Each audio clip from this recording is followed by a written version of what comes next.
Bay Area on location, Tyler here at the Children's Discovery Museum in San Jose, and we're here to discover what amount of innovation has happened throughout its history and figure out the future of it and the groups and organizations coming together to discover what children can be discovering from here on out.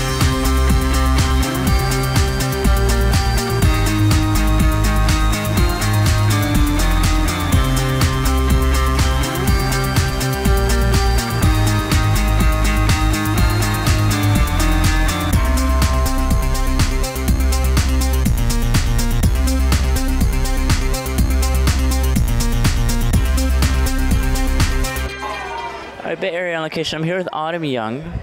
Autumn is what exactly is your position here in the Children's Discovery Museum? I'm the marketing manager here for Children's Discovery Museum of San Jose.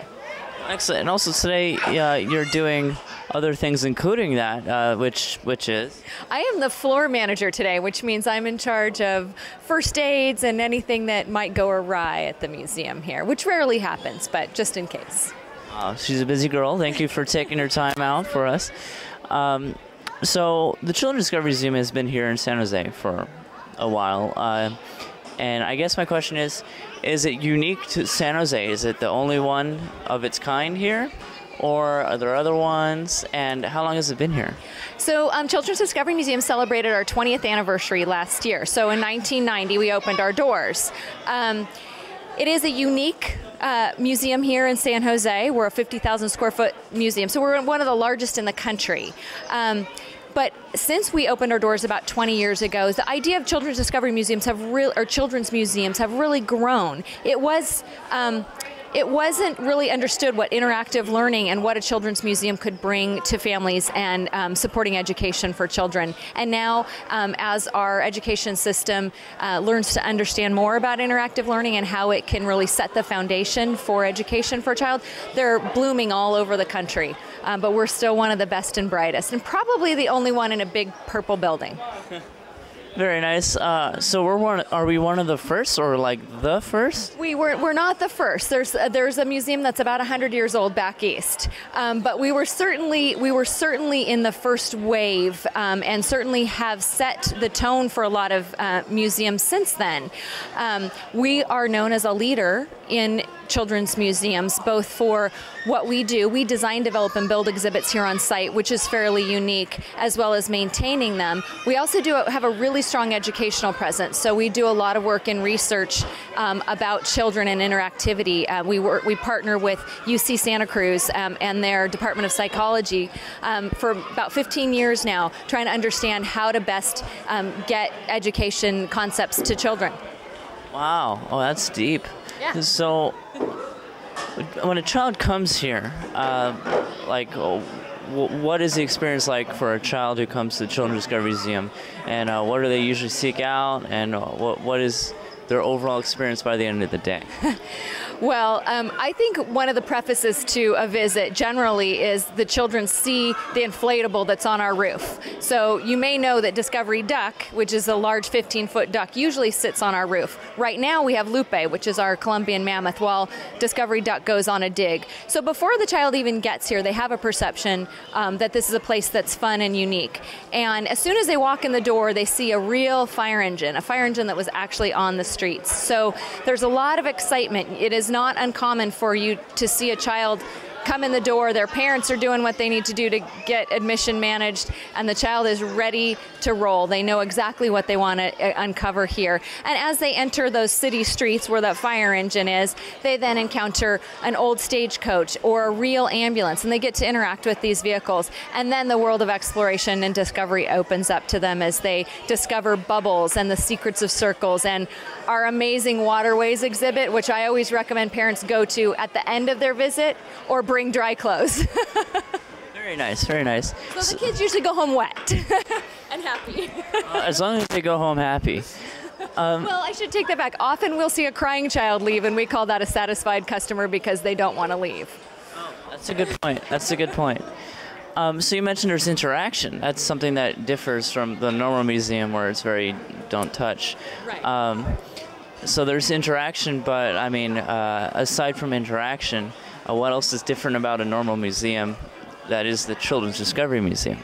Well, I think one of the things that's really unique here and that Children's Discovery Museum is very deliberate about is we don't give a lot of instruction to the child. You won't see a lot of signage that tells them exactly what to do and what they'll figure out. We really believe that open-ended learning is important, so there's enough information given to be able to spark the question. For example, in our newest exhibition, Mammoth Discovery, which just opened a couple of weeks ago in June, we will give you some information and really encourage questions, because the curiosity is what stimulates learning. So you won't find something that tells you how to push and pull or crank, but you'll get enough information and the visual cues to help a child go on that journey themselves, and hopefully take their parents along with them. This is a place where children are really meant to lead the journey. That's very different from a normal museum, actually. Very different. One of the other unique things that's great is we try to present our museum trilingually.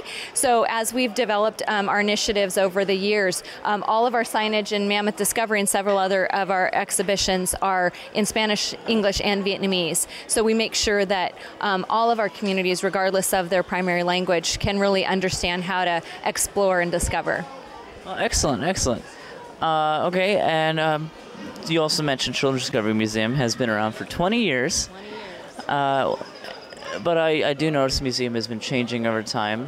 Who's involved in that process of maintaining interest in the museum and, I guess, being involved in the upkeep of the museum's awesomeness, so to speak? Well, Children's Discovery Museum is a nonprofit. So even though we're in a city building, we are an individual nonprofit. So we're responsible for raising all of the money that it takes to make our museum operate. And our budget's about $6 million a year. Only less than half of that comes from people who pay money at the door.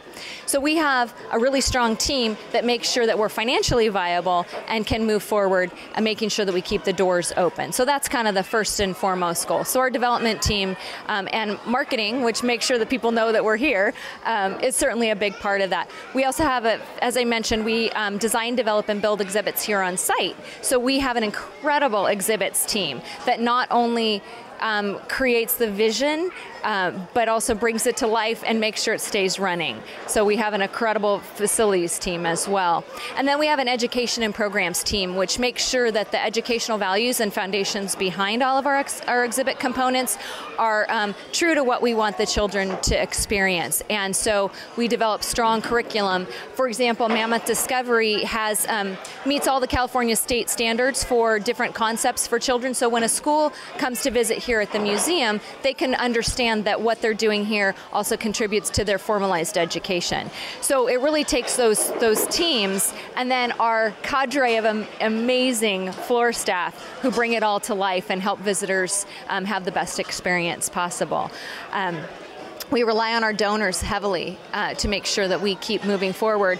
And we look at initiatives going on around us. What is happening in the world that's important for us to portray? Mammoth Discovery is a science exhibit. So how are we making sure that children have the foundational concepts so that they can imagine being scientists when they're older? Same with our Secrets of Circles. It's very founded in math. So we're making sure that we carry those principles that are important in the community into the exhibits in our museum. A lot of initiatives moving forward are health. So we have a Kickstart Eat Smart Healthy Eating Active Living program that's mirrored in our pizza exhibit. A rainbow pizza, eat a rainbow of vegetables and fruit every day. Have you had a rainbow yet today? Of fruits and vegetables? I have not. Well, be sure you stop up at Pizza and check out how you can make a rainbow pizza and get all your food groups. And we also carry that into our cafe so that we're able to take those really important things to families out there in the community and reinforce those lessons here in the museum. Sweet, thank you. And then last question. I noticed we are basically in the, what is this time period we're in this exhibit? We're in the Pleistocene era, or as many know it, the Ice Age. Pleistocene. And what I didn't know until I found out about this discovery here is that San Jose had an ice age Did you know that? I didn't know that. I do now. We didn't actually have any ice, but we certainly had these incredibly large creatures that wandered our area. I've lived here my whole life and really thought that it started about 200 years ago. So to think that a 14,000-year-old creature was found in our backyard here in San Jose was pretty striking to me. Just about 5 miles up the road, this fossil of a juvenile Columbian mammoth was found. We took the fossil that's over in the case over here and made this incredible projection using our friends at Research Casting. And this is what Lupe, our 3-year-old Columbian mammoth, would have looked like. Wow, that's incredible. Yeah, and then her mom is peeking out into the window from the outside. So a full-scale replica of a adult mammoth, about 16 feet tall, is hanging out outside. Excellent. So this is the newest exhibit here. How did you guys acquire this fossil, and what made your team decide to turn it into an entire exhibit? And how does the Pleistocene era, how do you make that interesting to young children? Those are really great questions. First of all, it all started with a discovery. Roger Castillo was a guy who was just a regular citizen walking down the Guadalupe River. He was a tremendous advocate of the river, walking with his dog Jenna, and he discovered something that he had never seen before, was what looked like large bones sticking out of the ground. And he knew who to call. He called a geologist at San Jose State, and the geologist came down and said, "Wow, I think we have a mammoth here." And it's the only mammoth that was found in San Jose. So they did the excavation, and when the media asked Roger, well, what do you think should happen with the fossil? He said, well, it should be at Children's Discovery Museum so that all children can interact and learn about it. And it was a real undertaking for the museum because this is our first kind of natural history exhibit that we've embarked on. And because of the scientific nature, we knew we didn't have the expertise ourselves. So we really engaged some community partners. And Berkeley Museum of Paleontology stepped up. Fossils actually belong to the state. They don't belong to any one person or any individual organization. So we had to make sure that that was the right way to go. And we worked with incredible scientists and partners and developed and designed this wonderful exhibit so that children can really take the journey of a scientist by making a discovery, finding out more information, and then learning how to tell that story. Wow, that's incredible. Turning kids into paleontologists every day. Absolutely. Nice. All right, Bay Area on the case. I'm here with John and Jackson. So, John, this is your first time here. How's it been so far? It is great, really great for the children. I really like all the mechanical things. They show people how the gears work, and also with the water and gravity, and also about the dinosaurs and mammoths. My grandson really likes it here. He really likes to get in and do hands-on things, and this is a great place to bring a child. I really think so. Nice, nice. So Jackson, so this is your second time here, right? What's your favorite thing to do when you're here? I like to play with dinosaurs, and I like to dig and play in the sand to find dinosaur bones. Very nice. Dinosaur bones. Do you have a favorite dinosaur? I like paleontologist. Do you want to be a paleontologist? Yeah. And you've probably seen these in museum stores and things of such, but something very special about this one in particular, and it being at the Children's Discovery Museum. Autumn, can you tell me about this? So I mentioned that it takes a lot of money to keep a museum going. Well, one of the ways that we do that is we design and develop and build exhibits. So the pin screen that you're looking at, we actually have the exclusive rights on the design for that pin screen, and we sell those components all over the world. So most of the museums that you see with this pin screen in them are from here at Children's Discovery Museum, including Egypt, Mexico, London, all over the world. So a museum that started 20 years ago right here in San Jose is selling the rights to an exhibit all over the world internationally. That's fascinating. Absolutely, and actually we just came out with an iPhone app called Pin Screen Mobile, and you can have your own pin screen on your iPhone or your iPad, and it also tells you where you are in relation to the closest pin screen in the world. You're here at the Children's Discovery Museum. Yes. And it's your first time. My first visit here. It's been a great day so far. Okay, and how long have you been here? Since about noon, so about 2 hours. Okay, and so you were here with, who else were you here with? My daughter Kylie and my niece Anaya. They're running around playing in the animal area somewhere. Nice, and what has been their favorite place for today? The waterworks area definitely has been their favorite. It was really hard to drag them out of there because they're getting wet and splashing around with all kind of interesting water puzzles and stuff. So that was their favorite so far. What is this exhibit and what's it all about? We're in waterways, and you can see that it's all about being wet.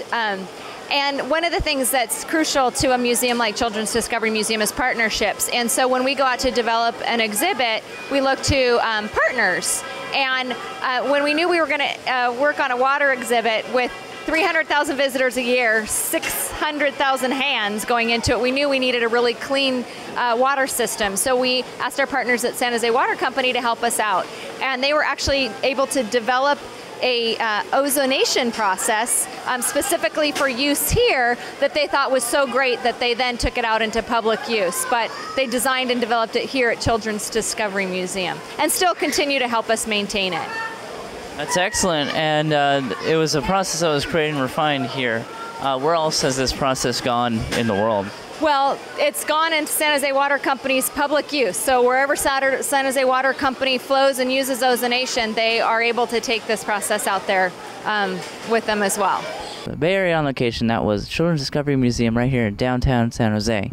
And what we had learned today is it is a continuing contributing factor in the pursuit of the innovation that the Bay Area is famous for by continuing to inspire children to invent and create.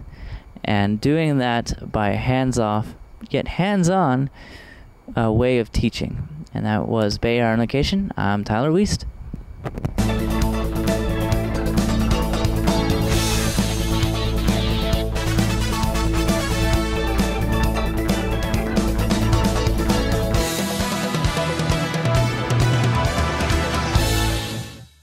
To view episodes or get contact information, you can do that here at www.bayareaonlocation.com.